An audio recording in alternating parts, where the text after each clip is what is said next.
So here is the beginning, The Invention of Hugo Cabret, written and illustrated by Brian Selznick.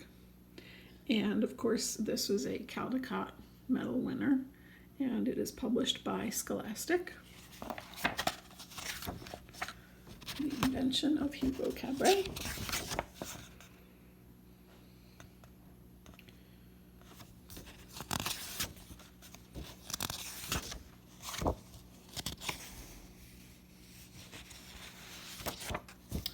And I'm going to keep the camera focused on the words. I'm going to try to keep that still in case you want to follow along while I read.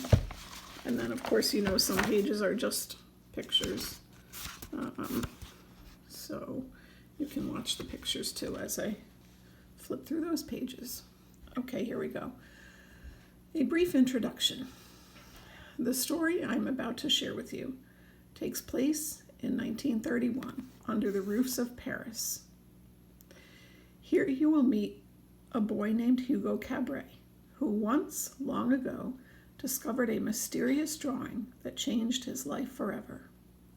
But before you turn the page, I want you to picture yourself sitting in the darkness, like the beginning of a movie. On screen, the sun will soon rise, and you will find yourself zooming toward a train station in the middle of the city. You will rush through the doors into a crowded lobby. You will eventually spot a boy amid the crowd, and he will start to move through the train station. Follow him, because this is Hugo Cabret. His head is full of secrets, and he's waiting for his story to begin. Professor H. Alcofrides. Part 1. Chapter 1. The Thief.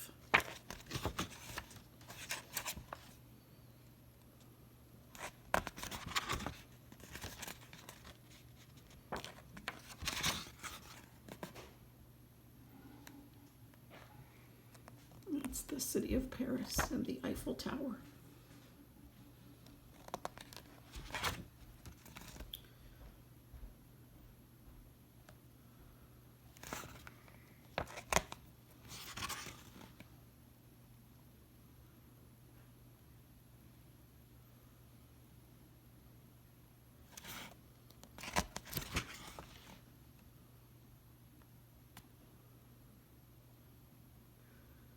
And here is the train station.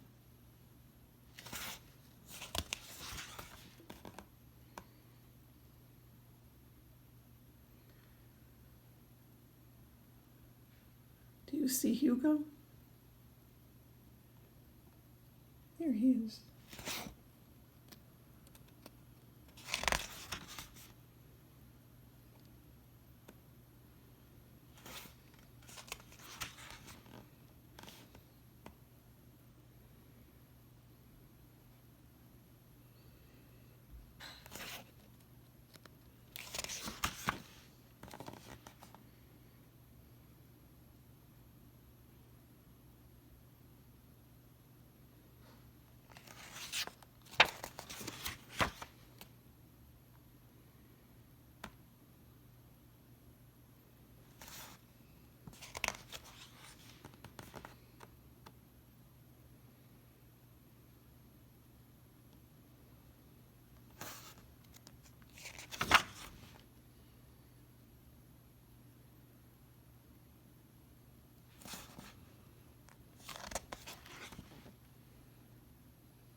From his perch behind the clock, Hugo could see everything.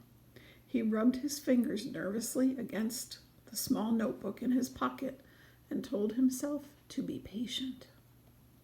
The old man in the toy booth was arguing with the girl. She was about Hugo's age, and he often saw her go into the booth with a book under her arm and disappear behind the counter. The old man looked agitated today. Had he figured out some of his toys were missing? Well, there was nothing to be done about that now. Hugo needed the toys. The old man and the girl argued some more, and finally she closed her book and ran off.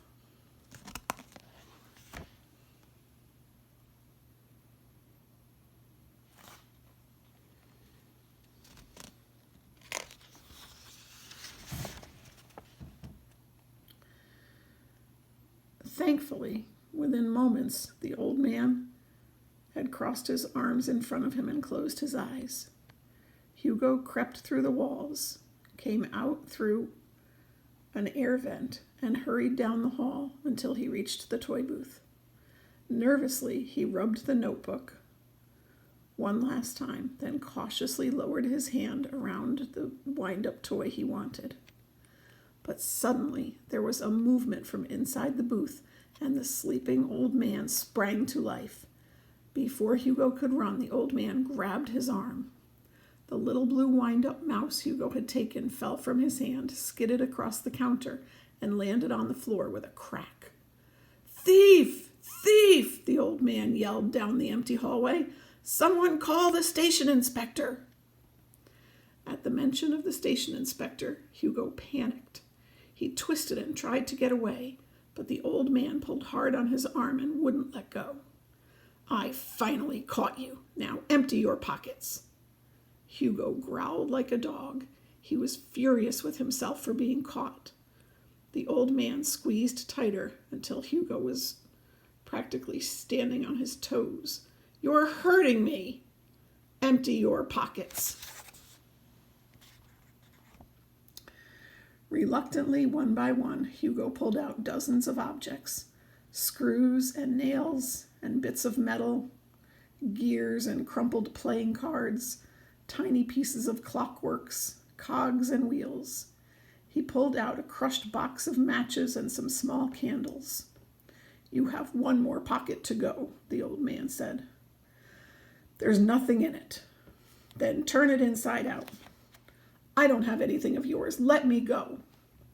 "Where is the station inspector?" the old man yelled down the hallway again. "Why is he never around when he is needed?" If the station inspector, in his green uniform, appeared at the end of the hallway, Hugo knew everything would be over. The boy struggled against the old man, but it was no use.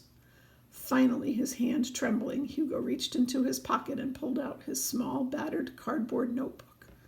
The cover had been rubbed smooth. Still holding on to the boy's arm, the old man snatched the notebook away, set it down out of Hugo's reach, opened it, and flipped through the pages. One page caught the old man's eye.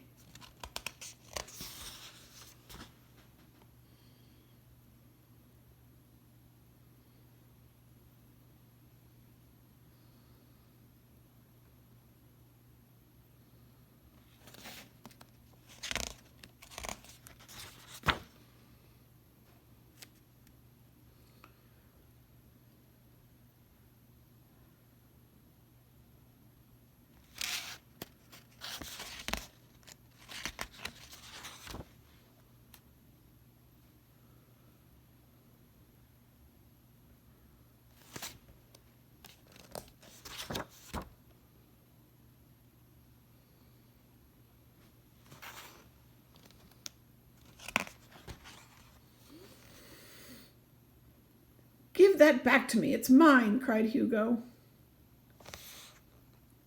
"Ghosts," the old man muttered to himself. "I knew they would find me here eventually." He closed the notebook. The expression on his face changed rapidly. from fear to sadness to anger. "Who are you, boy? Did you draw these pictures?" Hugo didn't answer him. "I said, did you draw these pictures?" Hugo growled again and spit on the floor. "Who did you steal this notebook from?" "I didn't steal it." The old man grunted, and with a push, he finally let go of Hugo's arm. "Leave me alone, then. Stay away from me and my toy booth." Hugo rubbed his arm and stepped backward, accidentally crushing the wind-up mouse he had dropped.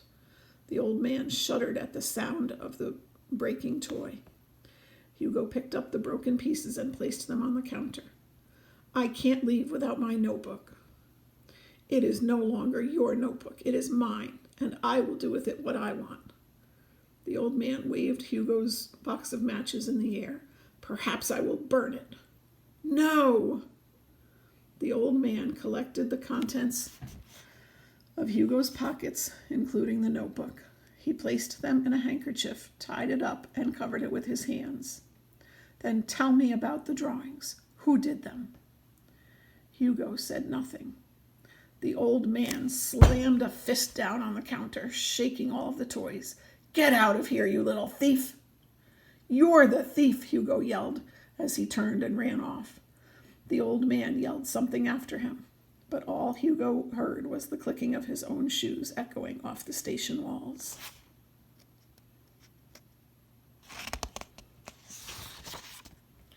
Chapter 2. The Clocks. Hugo ran down the hallway and disappeared back inside the metal vent in the wall. He paused for a moment. The air was cool and damp. A few dim light bulbs provided a tiny bit of illumination inside the dark passageways.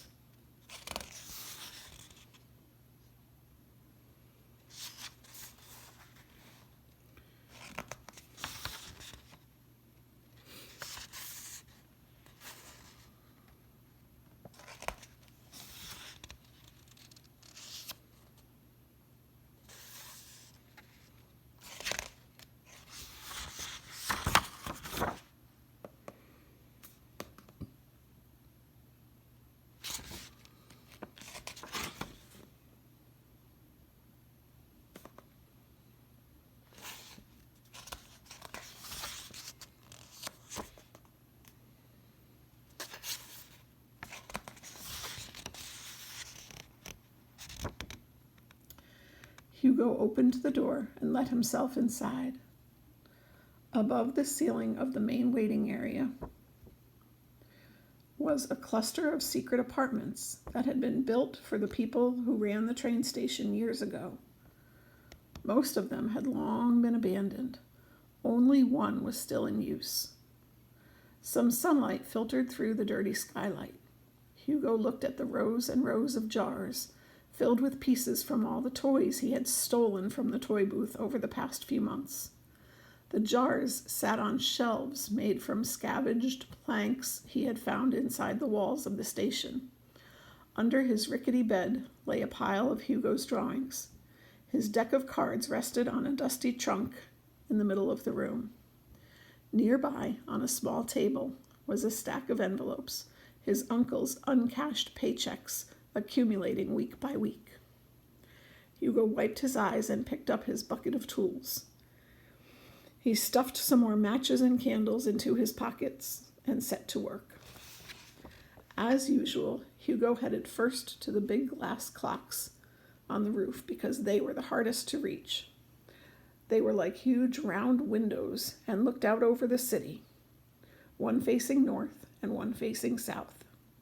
Hugo had to climb up a long, dark staircase and slither through an opening in the ceiling at the top of a ladder to get inside them.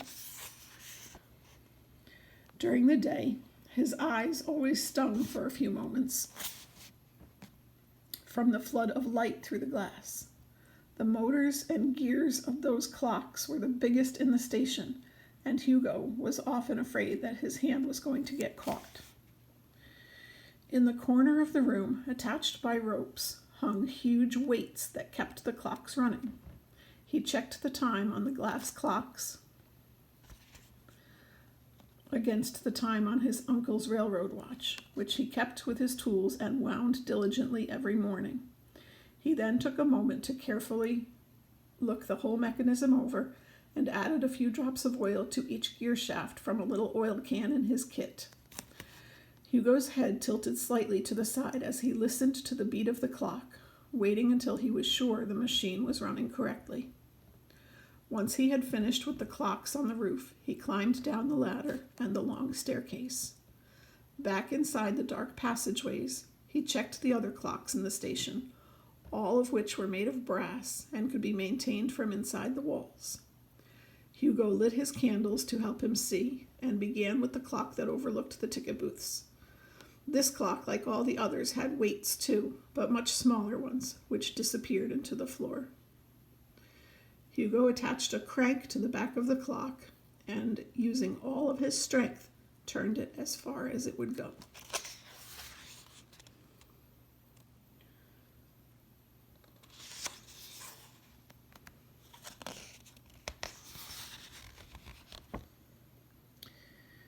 Hugo then made sure the gears and levers were moving accurately, and he checked that the time was correct on the miniature dial built into the back of the clockworks. Next, he moved through the hidden passageways to the ring of clocks around the train platforms, and then to the backs of the smaller clocks that faced the interior offices, including the station inspectors. Looking through the numbers, Hugo could see the station inspector's desk, and in the corner of the office, the cage of a small jail cell that sat waiting for any criminals caught in the station. Hugo had seen men and women locked up in there, and a few times he had even seen boys no older than himself in the cell, their eyes red from crying. Eventually, these people were taken away, and Hugo never saw them again. From the offices, Hugo followed a long hidden tunnel to the back of the clock opposite the old man's toy booth. He wished he could avoid this clock, but he knew he couldn't skip any of them. Peering out through the numbers, Hugo spied the old man again, alone in his toy booth at the end of the hallway, looking through the pages of Hugo's notebook. Hugo wanted to scream out, but he didn't. He oiled the clock and listened to it carefully. He could tell it wouldn't need to be wound for another day or two, so Hugo kept going until all 27 clocks in the station had been attended to, just the way his uncle had taught him.